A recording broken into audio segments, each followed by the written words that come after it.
क्रूस का कार्य अध्याय 6 मैं प्यासा हूं। यूहन्ना 20:8। इसके बाद यीशु ने यह जानकर कि अब सब कुछ हो चुका, इसलिए कि पवित्र शास्त्र की बात पूरी हो, कहा, मैं प्यासा हूं। इस वचन से हम देखते हैं कि शास्त्र में जो यीशु मसीह के विषय में भविष्यवाणी की गई थी, उसके अनुसार उसने यह कहा। यह वचन हमें पुराने नियम के भजन संहिता 69, 21 और 22-15 में मिलता है। सच्चाई है कि यीशु मसीह उन सारी भविष्यवाणी को पूरा करने आया था जो उसके विषय में लिखी गई थी, और यह भी कि वही उद्धारकर्ता ठहर सके। पर क्या यीशु ने सिर्फ इसीलिए ही यह कहा होगा?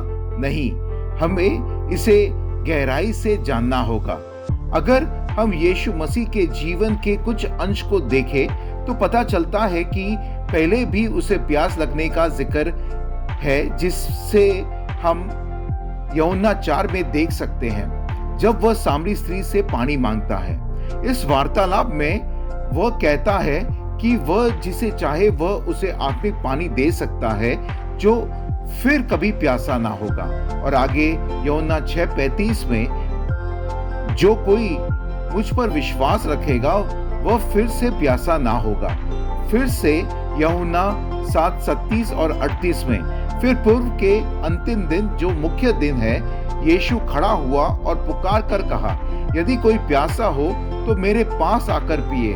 जो मुझ पर विश्वास करेगा, जैसा पवित्र शास्त्र में आया है, उसके हृदय में से जीवन के जल की नदियां बह निकलेगी।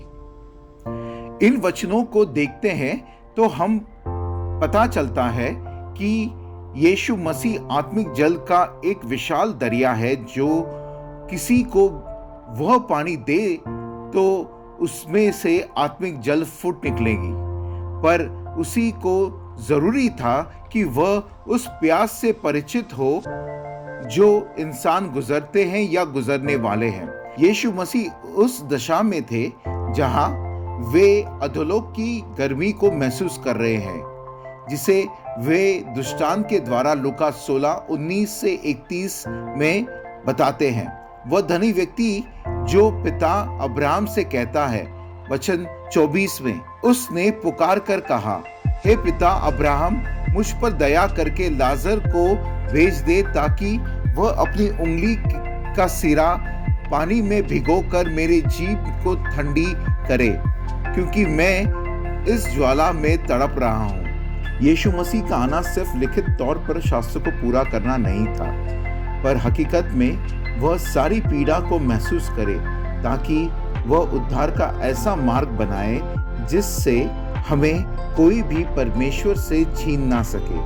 आज जब हम उसके पास आते हैं तो वह हमारी प्यास को बुझाता है, साथ ही यह भी आश्वासन देता है, मत्ती 10:42 में, जो कोई इन छोटों में से एक को चेला जानकर केवल एक कटोरा ठंडा पानी पिलाए, मैं तुमसे सच कहता हूं, वह किसी रीति से अपना प्रतिफल ना खोएगा।